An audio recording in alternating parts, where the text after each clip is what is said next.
You can tell me anything, right? I've always wanted to be a clown. Really, that is not what I was expecting, like, at all. What were you expecting?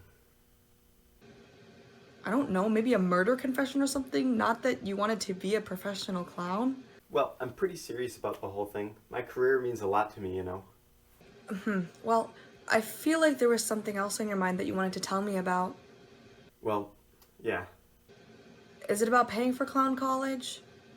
Yeah, I think it is. I think I'm gonna have to take out a loan. It's not a ridiculous amount, right? I'm scared it'll ruin my credit for the rest of my life. Well, how much is it? $1,000. Interesting. How do you think the bank is gonna loan you that money? Well, I am very glad you asked. Banks use bank balance sheets to manage their assets and liabilities. If I take out this $1,000 loan, they have to take it out of their excess reserves since they have to hold on to a little bit of money. It's like against the law if they don't. What? Why? Well, because they're required reserves, like required by law. If I take out that $1,000 loan, they got to take it out of here and rebalance the sheet like so. Wow, thanks for the explanation. Maybe you should consider going to actual school. I will never sink to your levels, John. What levels? The only thing we disagree about in this otherwise perfect marriage is economic concepts.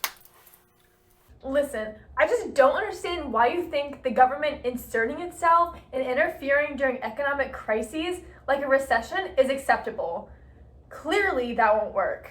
That's the only way to get it start working again. If we're talking about things you don't understand, I don't understand why you think leaving the economy alone in a recession will get things moving again in our lifetimes. It doesn't make any sense. Fine. Well, I just can't believe you think that Keynes actually existed. Ah, what? What are you talking about?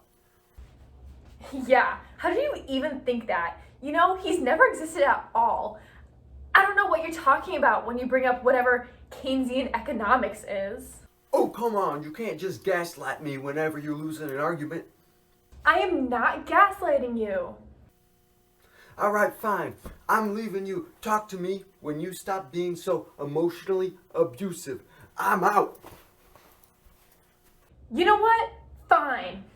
But I am not letting you interfere with me being a woman in STEM.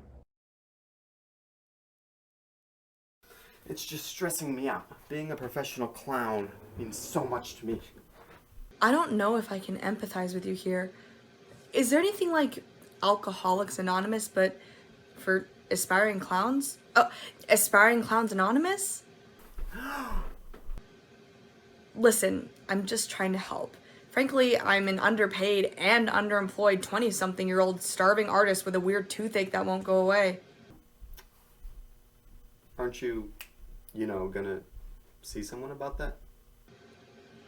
Yeah, are you sure you're ready to become a professional clown?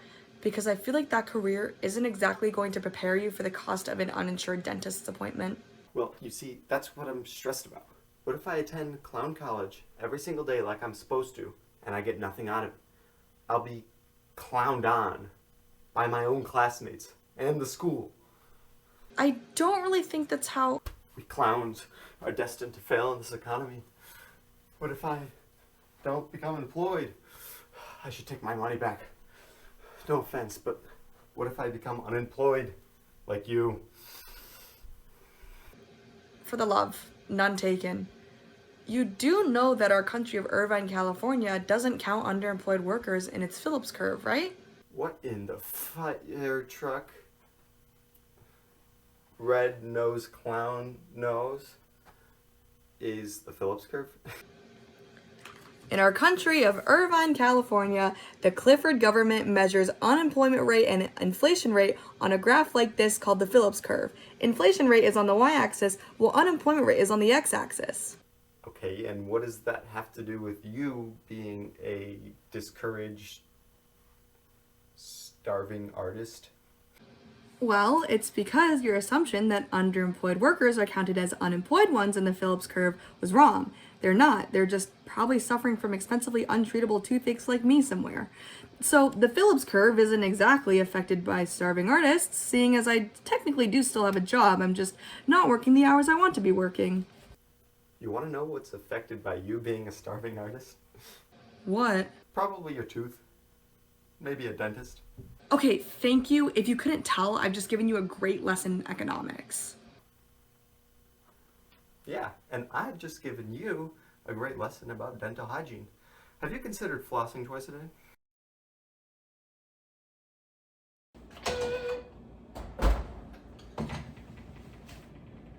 Hello? Thank you for calling. This is Penny's Pizza. If you'd like to. Yes. Hi, Penny. This is Guadalupe. Guadalupe. Ah, darling, it is so nice to hear from you. The usual okay?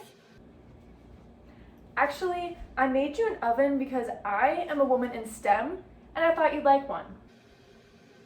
Oh my goodness. Ain't that the sweetest thing anyone's ever made for me since my grandma Miss Alabama iced tea. Bless her heart. Didn't she die of a massive diabetes-induced heart attack? Well, yes, but it was some darn good iced tea. Listen, can I offer you something for the oven? Maybe whatever's left of what she wrote me in her will? So, $5. Right, I forgot I had that conversation with you a few weeks ago. Ah! Yeah. You know, darling, $5 really is a pretty silver penny at the dollar store. Pennies are copper, not silver. Well, it'll buy you 5 whole things at the dollar store. Okay, yeah, alright. I'll use it to pay for the movers. I think your oven will be there by the end of the week. Ah, that's as right as rain, darling. See you around, toodaloo. So, you're going through a breakup? With Guadalupe?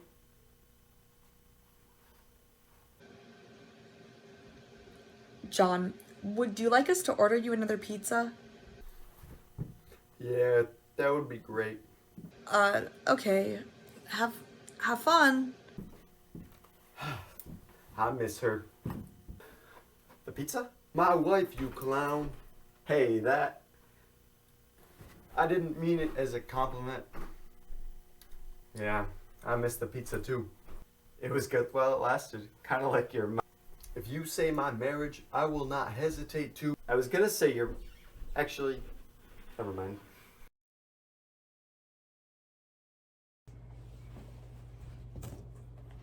Hello? This is Guadalupe speaking. Guati, let me tell ya, ever since your blessed heart sent me that oven, we've been more productive than we've ever been in the history of this god-darn pizzeria chain. We're actually making money now. Well, Penny, that's great to hear. I'm glad to help out. Say, darling, you don't think you could make us more of those ovens, right? How many are you thinking, Penny?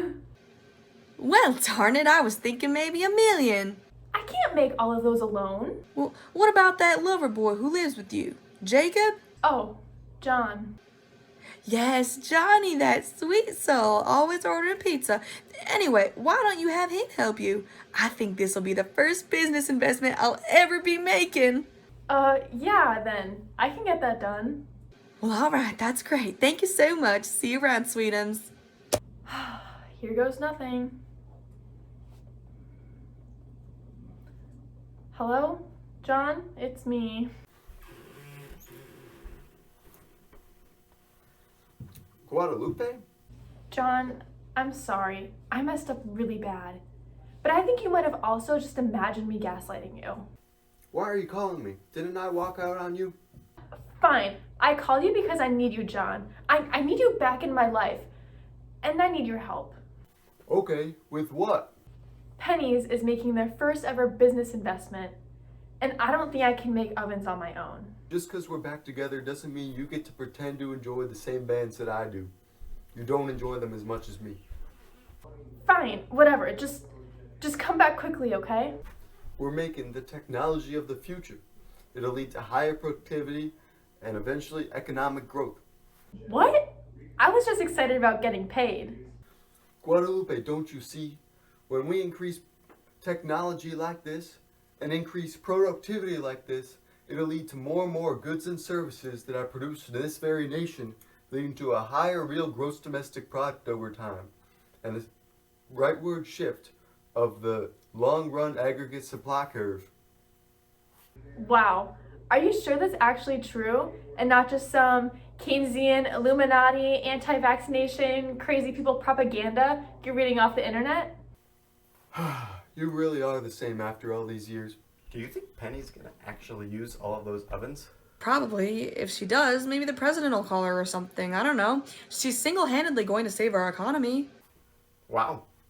What a girl boss. She is most definitely a gaslighter, but nice try.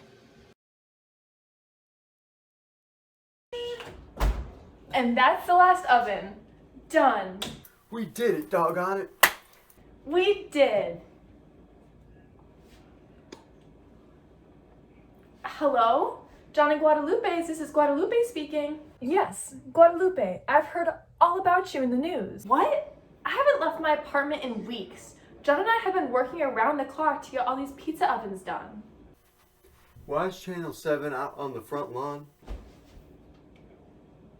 Who is this? Guadalupe, this is the president speaking. I wanted to personally call and thank you for your service. Because of your work with John and Penny's Pizza, Irvine's next exports have increased dramatically, which has in turn affected aggregate demand positively. Not only have you pulled the country out of a recessionary gap, but with your women in STEM skills, you've also increased economic growth overall in Irvine, California. And I'm calling you from Guadalupe, the president is on our front lawn. your front lawn. I wanted to personally thank you and John for your help. Can I take a shower before I appear in front of these news cameras? Yes, me too. Sure. Afterwards, you and John can ride with me in my Tesla Jaguar limousine shiny bling bling 5000, chauffeured by Elon Musk himself, to room 207, where I'll treat us all to an honorary presidential dinner of Penny's Pizza. That sounds amazing! John, did you hear that? No, you're on the landline from across the room. You can't possibly gaslight me into thinking I could hear that. No. I think you just weren't listening hard enough. Can we bring two of our friends to celebrate with us? Of course. See you soon.